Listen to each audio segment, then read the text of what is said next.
আজকে লাই শাক চাটনি আপনাদের শেয়ার করছি। লাই শাক কাটছেন আমাদের ঘরের মাসি। ওই কাটার পর আমি লবণ দিয়ে মেখে এটাকে অল্প জল ফেলে এখন আমি এটাতে পেঁয়াজ দিচ্ছি, কুচো পেঁয়াজ, আর মাছ ভাজা করে 4-5 টুকরো মাছ বেছে কাটা সারিয়ে এদিকে আবার শুটকিও করছি। দেখুন, রসুন আর পেঁয়াজ জলের মধ্যে নিষিদ্ধ হচ্ছে। এদিকে লাই শাকটা আমি চাটনি করে নিয়েছি। দেখুন, আলাদা একটা ফ্লেভার ভালো লাগে এই দিনে খেতে। চাটনিটা গরম ভাত আর লাই শাক চাটনি হলেই হয়ে যায়।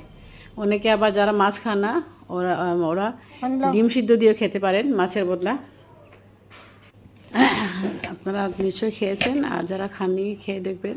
সবাই খায় অবশ্য। আমি পরিবেশনের জন্য বাটিতে নিয়ে